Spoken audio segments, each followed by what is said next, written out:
You know, relativity is a funny thing. As Albert Einstein once famously said, watch a mediocre, middle-of-the-road cyberpunk movie and a second can seem like an hour. Watch a mediocre, middle-of-the-road cyberpunk movie and compare it to a preachy, brain-dead and utterly meaningless superhero flick, and an hour can seem like a second. Which brings me neatly along to the intellectual conundrum that is Alita Battle Angel, a live-action adaptation of a 1993 anime of a 1990 manga series produced by none other than James Cameron himself. But as history has shown us, recycling a popular comic IP through multiple different media doesn't always lead to good results. Neither does having James Cameron's name attached to your project.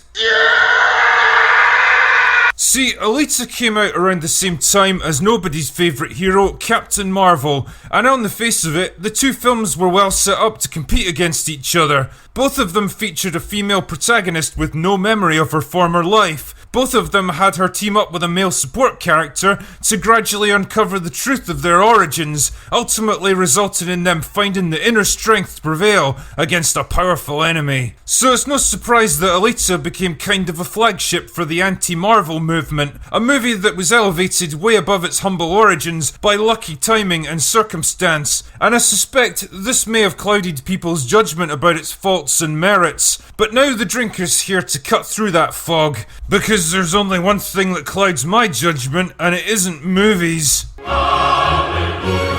So Alita kicks off 300 years after an interplanetary war between Earth and Mars, known as the Fall. There's only one major city left on Earth, and it's composed of two levels. Iron City on the surface, where the lower classes toil away to provide resources for Zolom, a massive floating paradise hovering overhead, where all the rich people live. This sounds awfully familiar. How exactly does an entire city weighing millions of tons float in mid-air? Don't know. This is also a world where cyborgs aren't just possible, they're practically the norm. Humans routinely graft cybernetic enhancements onto themselves, either to replace missing limbs or to get whole new bodies. I'm not entirely sure why you'd want to go around looking like this. I mean, how does a guy like this function on a day-to-day basis? Could you imagine running into him at your local supermarket? Anyway, every so often, Zolom will shit out all its garbage into a big scrapyard beneath. And it's here that Dr. Dyson Edo discovers a damaged cyborg head with an intact human brain inside it. What could that be doing here? So he brings it back to his workshop and attaches it to a new body that was originally designed for his disabled daughter who died in a cheesy flashback. Wait a minute, a scientist named Dyson who works with cyborgs? Miles Bennett Dyson. I feel like I'm gonna throw up. Anyway, then he leaves her unattended and goes off to have a nap, which seems like kind of an odd thing to do when you've just created a very powerful and dangerous cyborg powered by a human brain of unknown origins or intent. You don't know the first thing about this machine. It could have gone on a murderous rampage before it was destroyed, and now you're just letting it roam free in your house? So the head wakes up and Dyson names her Alita because she doesn't remember her original name. Then they have breakfast and I guess she's just free to go. What was the point in any of this? I mean, I could understand if Dyson was lonely or he needed help in his workshop, so it would totally make sense to go to all this effort to construct a new cyborg. But here it's like he just brought Alita back to life because he could. We made you because we could. Fuck off, Prometheus! Now brace yourselves, because this is where I need to outline about 500 or so characters in this film and how they all fit together. So Alita goes for a walk and runs into Hugo, an assistant to Dyson who works as a scrap dealer and dreams of moving up to Zolom one day because he doesn't like being poor, I guess. But he also runs a sideline attacking cyborgs and stripping them for parts, which he donates to Discount Blade, a dodgy underworld kingpin and head of the Factory, the closest thing to a functioning government in Iron City. Discount Blade also runs a violent deathmatch tournament called Motorball, where the eventual winner is promised a ticket up to Zolom, just like Whitman, Price and Haddad, last season's winners. No. Last season's losers. She also meets Jennifer Connelly, Dyson's ex-wife, and another cyborg engineer who kind of sleepwalks her way in and out of random scenes. Jennifer Connelly also wants to go up to Zolom, even though she's totally rich and pampered by Discount Blade in Iron City, because she used to live there with Dyson, but they had to move down to the surface because they were too nice or something. But it turns out that Dyson also runs a sideline as a hunter-warrior, which are bounty hunters tasked with taking out criminal cyborgs for money, and the best hunter-warrior is Discount Jude Law, who's kind of an arrogant dickhead that ultimately ends up turning against Alita. And all of this is being controlled and masterminded by Nova, a powerful man living up in Zolom, who can remotely control people to interact with events in Iron City, and gradually, Alita starts to have flashbacks that she has a past connection to him. Now, if this sounds like an awful lot of expedition to try and cram into a 2-hour movie, you'd be right. The original manga created a rich and complex backstory for its huge cast of characters, because that's the kind of thing you can do when you've got hundreds of pages to play with. But a movie's a very different prospect, and it feels like the screenplay is being crushed under the weight of so many ideas and characters. Anyway, the streamlined version is that Alita discovers Dyson's a hunter-warrior when she follows him out one night. I love his weapon of choice here, a rocket-powered battle axe, wielded by a man who looks like he weighs 140 pounds soaking wet. Anyway, Dyson gets into trouble when he's ambushed by some evil cyborgs, led by a human tank named Growishka. This forces Alita to fight them, and she starts to remember that she was trained to be a soldier in her former life. So she damages Growishka and forces him to retreat. Alita wants to learn more about her past, but Dyson's like, nah, it'll be fine. So she goes with Hugo, and he shows her a crashed spaceship from before the fall, and apparently nobody's ever bothered to strip it for parts because it's too advanced. What the fuck? Wouldn't that be exactly why you'd want to strip it down and study it? Have you ever heard of reverse engineering? Are you mental? Nah, whatever. So Alita swims inside and discovers a new cyborg body that's been conveniently left behind for her. Wow, that was lucky. Now, I know this complaint isn't unique to Alita, but it always pisses me off when technology somehow magically still works, despite being exposed to the elements for hundreds of years. Like, that ship's been submerged in a lake for 300 years, and you're telling me it hasn't ever leaked in all that time, and all the computers inside are still fully functional? How? Who made this thing? And what powers it? God? Anyway, so Alita decides she's bored of being stuck in the body of a small child, so she asks Dyson to install her in the new body so she can beat Growishka next time. But he's like, nah, it'll be fine. But she's like, nah, it won't be fine. And she becomes a hunter-warrior so she can recruit the other bounty hunters to help stop Growishka. That's when discount Jude Law starts being an asshole, so Alita beats him up. But then Growishka shows up anyway, only this time he's had an upgrade from sleepwalking Jennifer Connelly and discount Blade, and he uses it to chop Alita into little bits. Oh no, if only there was a replacement body she could be transplanted into. I feel like I'm gonna throw up. You saw where I was going with that, didn't you? So now that Alita's got a shiny new body, she forgets all about Growishka and decides to enter the motorball tournament to win enough money to send Hugo up to Zolom. Because, you know, why stick with a consistent and compelling rivalry when you can segue into some other random bullshit instead? And it's weird, because the movie tries to create tension by having Dyson say he can't repair Alita's new body because it's too advanced or something. So if she gets sliced and diced again,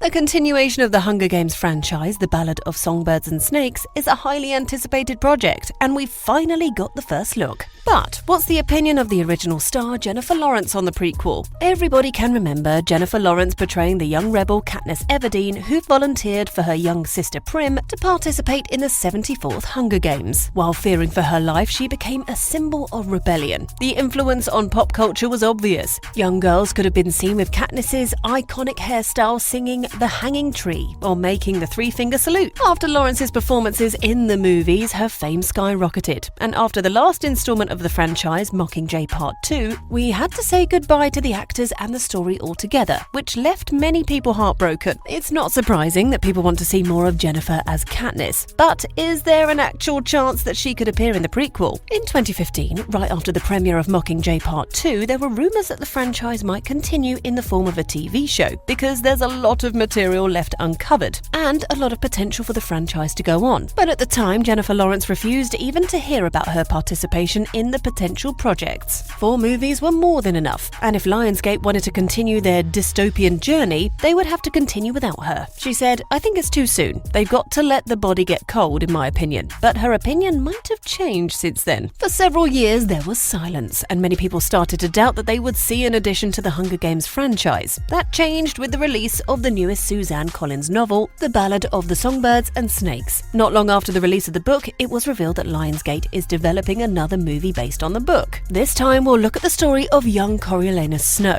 who will later become the cruel but honest president of Panem, and make Katniss's life a living hell. The movie will show us the 10th Hunger Games, where young Snow is chosen to be the mentor of Lucy Gray Baird from District 12. Lucy's singing during the reaping, and the duo thinks that they can turn the odds on their side, and they might survive the games. After watching this movie, we might finally understand Snow's character and why he hated Katniss so much, and Lucy will be the center of the happenings. From the beginning, Lucy is compared to Katniss for their bravery, singing abilities, and even appearance, not to mention the fact that they both are from District 12. It's no surprise that there are theories that claim that Lucy might be Katniss's ancestor. The link between the 2 young women is hinted at in the trailer, which came out a few days ago. Lucy, after being picked to participate in the Hunger Games, bows in front of the camera. The shots seem to be familiar, and the fans on Twitter discovered that it looked almost the same as the bow that Katniss did in her first Hunger Games during the evaluation of her skills. The fans suggested that it might not be a confirmation of the connection between Katniss and Lucy, but Rachel Ziegler's way of paying tribute to Jennifer Lawrence and her role in the franchise. Rachel made everything clear when she responded to one of these observations. This was an ad-lib. It's clear that Jennifer's legacy lives on through different actors, and we're here for it. Even though there are some similarities between Lucy and Katniss, it's important to remember that these 2 are completely different characters. Lucy is a performer who has the ability to win the hearts of people in the capital, and is a reason for the pompousness of the games for years to come. Katniss, on the other hand, hates the spotlight, and she becomes the face of the rebellion by the mixture of circumstances. But Katniss is more prepared for the games. Her abilities with the bow are her trademark. As much as we would like to see more of Katniss, it's almost impossible for her to appear in the movie. The Ballad of the Songbirds and Snakes takes place 64 years before Katniss's Hunger Games, so we'll have to wait for a different project to see more of Everdeen. But the same thing doesn't apply to Jennifer Lawrence, as there is a way to bring her into the franchise. She could portray an ancestor of Katniss. There are already rumors that Jennifer might portray the older version of Maud Ivory Baird, who might be Katniss's grandmother. Maud is Lucy's cousin, who has a remarkable ability, as Lucy described it in the novel. "One hearing's all my cousin Maud Ivory needs. That child never forgets anything with a tune." The same ability had Katniss's father and Katniss herself. Maud also performed the Hanging Tree, and has a strong connection with Mockingjay, which sounds pretty familiar. Another link between them is the tendency of bending the rules to her will, which sounds pretty familiar. Unlike Lucy, Maud stayed in District 12, and she might have married and had children. Jennifer's appearance could be a fan service, which would be deeply appreciated. What's more, her appearance would confirm the fan theory, so the possibility is there. It'll be cool if that happened. But Jennifer didn't comment on the rumors so far, so we'll have to wait and see in the cinemas. After the new dystopian movie was announced, naturally Jennifer Lawrence was asked about her opinion on the new Lionsgate project, and she didn't hold back. "This makes me feel old as mold. I remember being 21 and thinking, my god, one day they'll redo and remake them, but I'll be so old by then." The first Hunger Games movie came out in 2012, and the last Hunger Games Mockingjay Part 2 in 2015, which wasn't that long ago. Even with the recent Hollywood trend of rebooting all the popular franchises, the Hunger Games are still safe from the same fate for now. There's probably no one who could imagine Katniss as someone else than Lawrence, and the same goes for the rest of the cast. But she has addressed the cast during one of her red carpet appearances, where she said, "Oh my god, you guys are going to have the best time. Just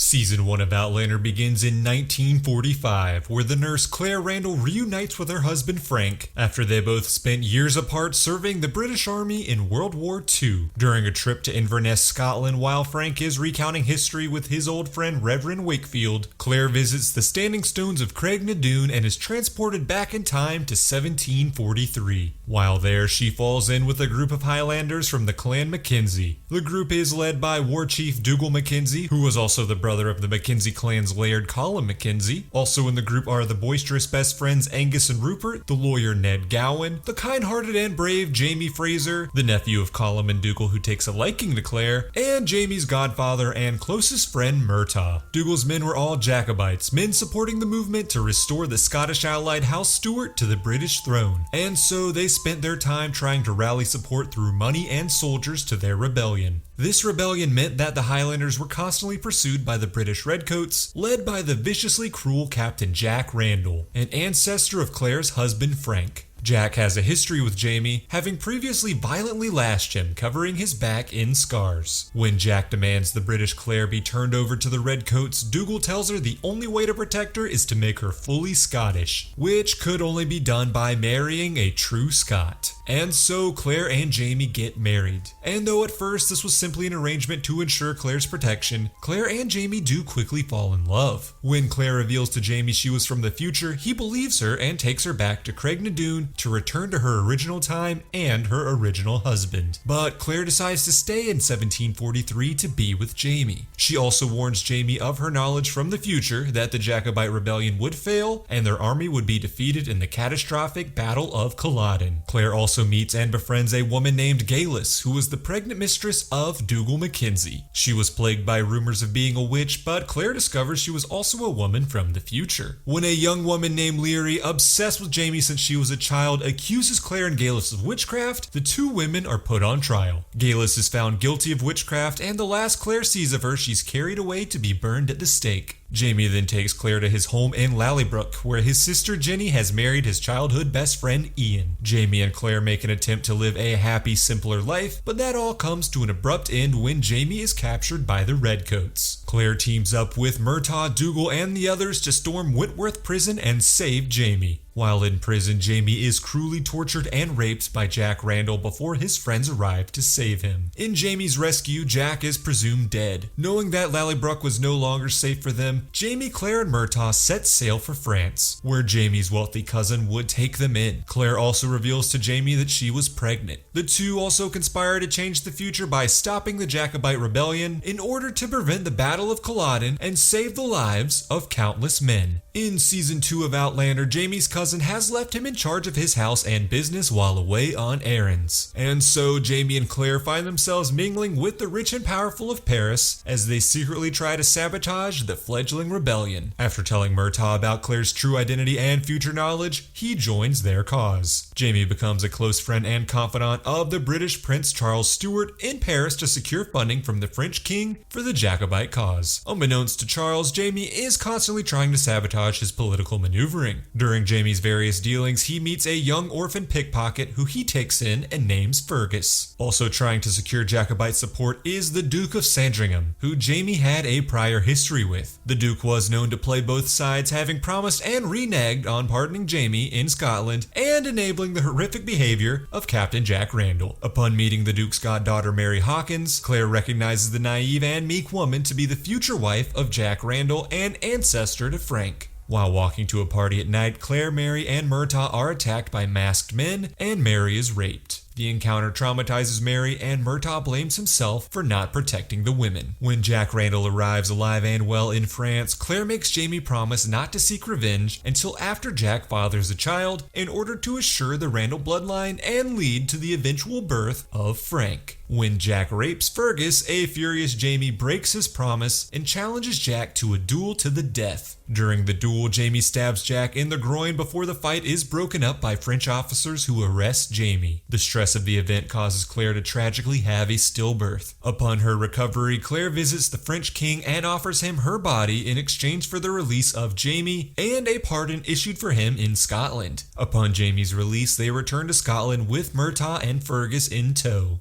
After their failures in Paris, Jamie realizes that if he and Claire were going to attempt to change the future, he wanted to change it by winning the Battle of Culloden. And so Jamie joins in with Prince Charles and the Highlander army to reclaim the throne. After reuniting with his old friends Angus, Rupert, and Dougal, Jamie spares the life of a young British soldier named John Grey who promises to one day repay this debt. The Jacobite army then fights their first battle at Prestonpans, where the Highlanders are victorious, but Angus dies from a cannon blast. After the battle, Claire is captured by the British and taken to the estate of the Duke of Sandringham, who is continuing his Weasley ways of trying to play both sides. Jaime and Murtagh arrive to rescue Claire, who in turn recognizes the Duke's valet as being the man who had raped Mary in Paris. Upon the Duke's true nature being revealed, Murtagh beheads him, getting his vengeance for failing to protect Claire and Mary previously. Mary kills the valet, and the group escapes the estate. Mary becomes engaged to Jack Randall's kind-hearted brother Alex and becomes pregnant with his child. When Alex falls gravely ill, he asks Jack to marry Mary in order to ensure she and her child were looked after. With Jack marrying Mary and claiming her child as his own, the bloodline to Frank Randall was ensured. Also falling gravely ill is Colin Mackenzie, who arrives at the Jacobite camp on the eve of the Battle of Culloden. His dying wish is to ensure his young son Hamish, actually fathered by Dougal, was to become Laird, and that Jaime would serve as Hamish's guardian and leader of Clan Mackenzie until the boy came of age. This obviously infuriates Dougal, but Colin dies before he can get his years of bitterness off his chest. On the morning of the infamous Battle of Culloden, Claire and Jaime are desperate for a plan to stop the Jacobite massacre and decide their only option was to kill Prince Charles before the attack could start. Dougal overhears this plan and confronts his traitorous nephew. Dougal wants to kill Jaime and Claire, forcing Jaime to kill his uncle Dougal. Now resigned to his fate during the oncoming battle, Jaime takes Claire to Craig na Dun. He knows she is pregnant once again and that he would die in battle, meaning sending Claire back to her time to raise their child with Frank was for the best. Claire resists, but Jaime insists. And so Claire travels back to 1948 to reunite with Frank, while Jaime and his fellow soldiers march on to certain death.